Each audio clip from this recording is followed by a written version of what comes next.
The night began like any other, gray, damp, and indifferent. I was just a guy killing time, trying to outrun the ghosts that gnawed at my sanity. I found myself at the edge of the city, in a part of town where neon signs flicker like desperate cries for help.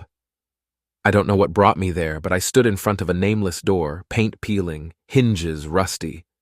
Something about it pulled me in, as if daring me to open it. Inside, the air was heavy with the scent of old whiskey and broken dreams. Low voices murmured, mingling with the crackle of ice against glass. It was a typical underground bar, hidden from the world, forgotten by time. There were no bouncers, no hostess, just a smoky room and a few scattered tables. My eyes landed on a poker table tucked in the back, under a dim, sputtering light. 5 people sat around it, each one clutching their cards like lifelines. But it wasn't them that drew my attention. It was the man at the head of the table. He didn't look like he belonged there. His suit was too sharp, too expensive for a place like this. He had a calmness about him that felt unnatural, like he'd seen the worst the world could throw and walked away unscathed. He glanced up as I approached, and for a split second, our eyes locked. "Here to play, or just looking for trouble?" he asked, his voice steady, almost bored. But there was something in his tone, something that suggested he already knew the answer. I should have turned and left. I had nothing to prove and even less to lose, but I stepped closer, the familiar itch of adrenaline creeping up my spine. "I'll play," I said, sliding into the empty chair. The others barely glanced up. They were too deep in their own worlds, too far gone in whatever hell had led them to this place. The dealer dealt the cards, and the game began. At first, it was just poker. Chips exchanged, cards flipped. But something felt off. The stakes were low, the atmosphere tense, as if everyone was waiting for something. Then, on the third hand, the man in the suit leaned back, his gaze steady on me. "Let's make this more interesting," he said, his voice cutting through the low hum of the room. "What do you have in mind?" I asked, feigning indifference. "Regrets," he said, as if it were the most natural thing in the world. "We play for regrets. Each time you lose a hand, you share one. No lies, no bullshit. Something real." I felt a chill run down my spine. I glanced around the table, noting the subtle shifts in the other players. Nervous glances, clenched jaws. They knew what this was. They'd been here before. "And if I don't want to play?" I asked, though I knew the answer. He smiled, a slow, almost pitying smile. "Then you can leave, but you won't. People who find their way here never do." I hesitated, the weight of his words hanging in the air. I could feel the pull of the game, the dark promise of something more than just cards and chips. It was a chance to shed the layers of my own guilt, to confront the shadows that had been following me for years. But at what cost? I glanced at my cards and made my decision. "I'm in." The first few rounds were like any other game, but each loss brought a confession. A middle-aged man with weary eyes and nicotine-stained fingers admitted to abandoning his daughter when she was a child. A woman in her 30s, her makeup smeared and eyes hollow, whispered about the child she had given up for adoption, a secret she had kept from everyone, even herself. Their stories were heavy, tangible, like bruises that hadn't healed. But the game moved on, relentless, unforgiving. Then it was my turn. I stared at the cards in my hand, knowing I was beat before the final call. I tossed them down, the tension in my chest tightening like a vice. The man in the suit leaned forward, his eyes piercing through me. "Your regret," he said softly, but there was no softness in his gaze. It was a command, an unbreakable rule of this twisted game. I took a deep breath, the words clawing at my throat. "I left my brother behind," I said, each syllable like broken glass. "We grew up in foster care.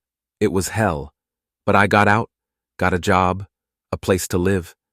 He begged me to take him with me, but I didn't. I was selfish, scared. I thought I could escape, that I owed it to myself to be free. He was 12. I promised I'd come back for him, but I never did." I paused, the memory sharp and cruel. A year later, he was gone, OD'd in some filthy squat. I didn't even know until weeks after. I never went to his funeral. The silence that followed was suffocating. The others shifted uncomfortably, their own guilt and shame pressing down on them. The man in the suit just watched me, his eyes unreadable. "Why didn't you go back?" he asked, his voice low. I swallowed hard. Because I was a coward. Because I couldn't face him, face what I'd done. I thought I could start over, that leaving him behind meant leaving the past behind too. But I was wrong. It's never left me. He nodded slowly, as if he understood.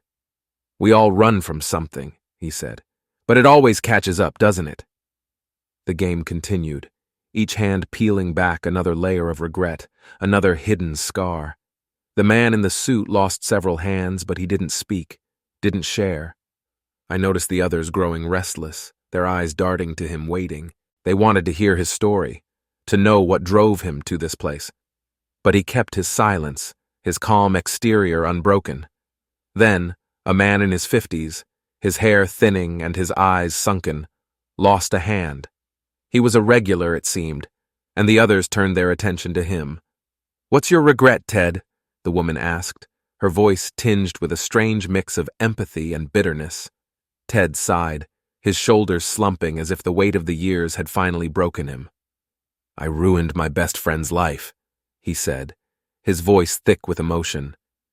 "We were business partners, had this great startup idea back in the 90s. I got greedy, started cooking the books, making deals behind his back. He trusted me. I was his best man, for Christ's sake. But when the feds came knocking, I pinned it all on him. He went to prison. I walked away clean." The man in the suit leaned forward, his gaze sharp. "And you've been playing this game ever since?" Ted nodded. "Every night I come here, hoping to lose enough to finally feel something again. But it's never enough." There was a silence, the kind that makes you feel like you're drowning in it. The dealer shuffled the cards and the game resumed, each hand pulling us deeper into the abyss. Another player, a woman in her 40s with a voice that rasped like sandpaper, lost the next hand. Her eyes flicked nervously to the man in the suit before she spoke. "My regret," she whispered, barely audible. "I was a cop. Good one, too. But I took shortcuts, planted evidence, roughed up suspects when I thought no one was looking. I justified it at the time, told myself I was protecting the community. But it was bullshit. I was just angry. Angry and scared and lost." Her voice cracked and she looked away, her hands trembling. "One night I planted drugs on a kid. Just a kid. He didn't have a record, was on his way to college. But I needed a bust, needed to show I was still in control. He got 5 years. His life ruined, just so I could feel powerful." The man in the suit didn't say anything. He just nodded and she seemed to deflate, like a balloon that had lost all its air. The night dragged on, each hand revealing more pain, more loss. It was as if we were all bleeding out, each confession a new wound, each revelation a fresh scar.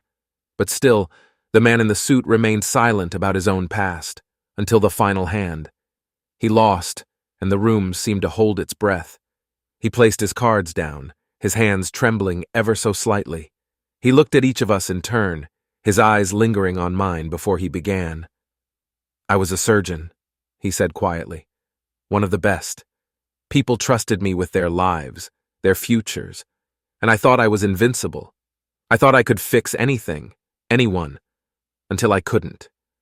He paused, his jaw tightening. "My wife, she had cancer. I tried everything, experimental treatments, surgeries no one else would have dared.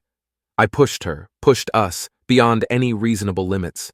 I made her suffer, convinced I could save her. But she wasn't a case to solve, a problem to fix. She was a person, the woman I loved, and I treated her like an experiment." His voice cracked, the facade he'd maintained all night finally shattering. "She begged me to let her go, to let her die with dignity, but I couldn't. I couldn't admit defeat. She died in agony because of me, because I couldn't let go." There was a long, painful silence, the kind that fills the spaces between broken hearts. No one spoke, no one moved. We were all trapped in the raw, bleeding truth of his words. He stood up slowly, his movements deliberate, as if each step took immense effort. "I started this game," he said, his voice barely more than a whisper, "because I needed to hear other people's regrets. I thought it would make mine feel smaller, more manageable, but it doesn't. Nothing does." He turned, his gaze sweeping over us one last time. "You can't outrun your regrets," he said. "You can only live with them." And then he was gone, disappearing into the night, leaving us to grapple with our own demons. But as I watched him leave, something gnawed at me. There was something about his story that felt incomplete, something he wasn't telling us. I stood, the game's pull losing its hold on me, and followed him out the door.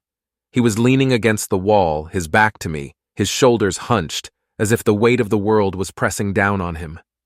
"Hey!" I called, my voice echoing in the stillness of the alley. He turned, his face a mask of exhaustion and resignation. "What is it?" he asked, his voice flat. "There's more to it, isn't there?" I said, stepping closer. "You didn't start this game just to hear other people's regrets. There's something else, something you're not saying."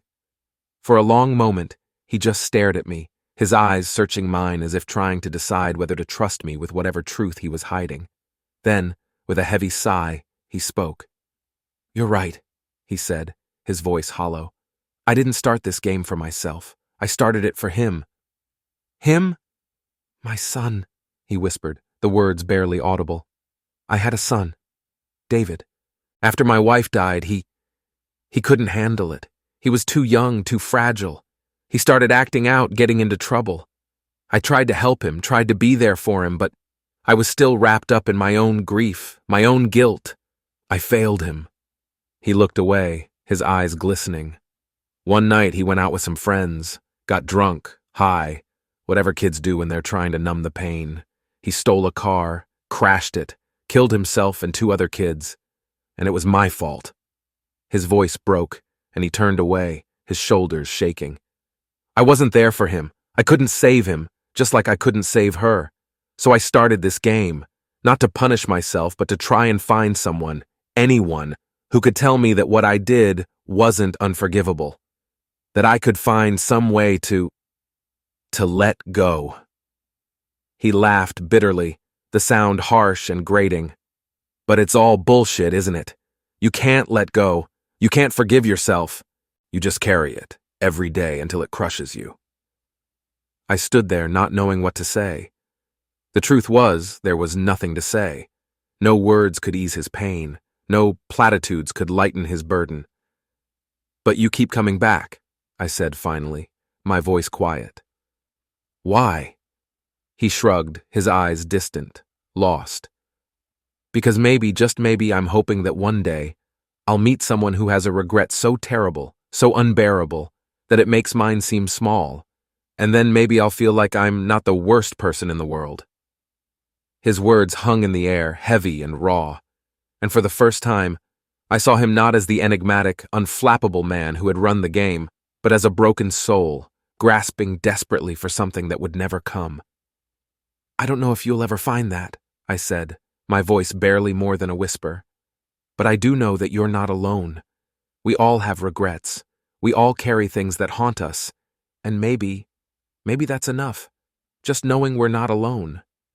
He looked at me then, really looked at me, and for a moment I thought I saw a flicker of something in his eyes, hope, maybe, or something close to it.